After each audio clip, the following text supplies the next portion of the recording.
Now more of our 12 News exclusive, the first TV interview with the whistleblower at the Tomah VA. 12 News' Mike Goucher takes us through the timeline and how it all began. As part of a vocational rehab program, Ryan Honnell was hired as a time and attendance secretary at the VA in Tomah. He started in mid-August last year, and then just 6 weeks into the job, he filed for whistleblower protection, saying he was asked to falsify attendance records for a doctor. In October, a total of 8 weeks into the job, he resigned, citing harassment. And he says that's when other staffers came to him with allegations that patients were being doped up on opiates. I start getting calls from doctors, from nurses, from other administrators, from pharmacists, basically saying, thanks for, blowing the whistle, and here's a bunch of information I have to share with you. I forwarded it to the elected officials, Baldwin and Johnson, who are listening to me, their staffers. But it's some serious stuff, right? So, I just wanted somebody to look at it. But then, after a period of no communication from the Wisconsin senators, around November, that I just gave up.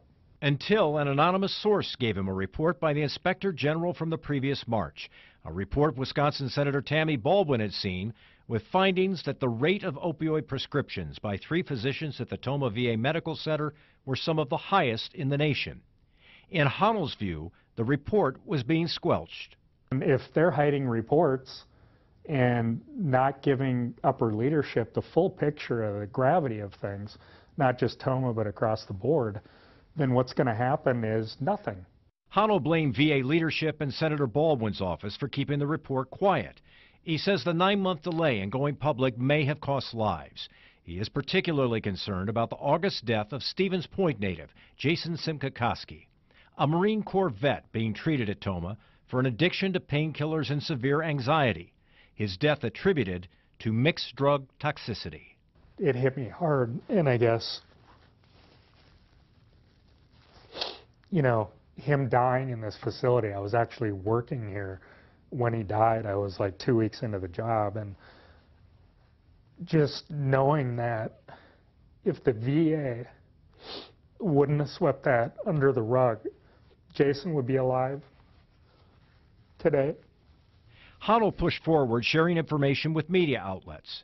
Doing so brought pressure to bear and a flurry of congressional action. Senator Baldwin fired a senior staff member and sent her chief of staff to Tomah to meet with the whistleblowers. He seemed genuinely shocked, like he finally got the gravity of it. And since Friday night, Baldwin's office has been all over it. And they set up a whistleblower investigation unit in Senator Johnson's office, and they've been talking directly with whistleblowers for 2 weeks.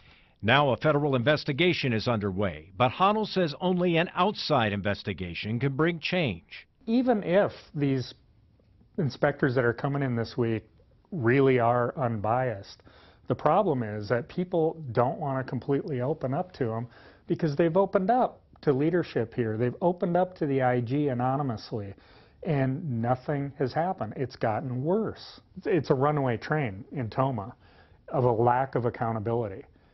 While Honnell has been critical of Senator Baldwin for having a delayed reaction to the March report on the overprescription of opiates, we've received copies of letters that she has sent to VA officials both in Tomah and in Washington, D.C. that date back to April of last year. Senator Ron Johnson did not receive that March report. Both senators have called for a full investigation.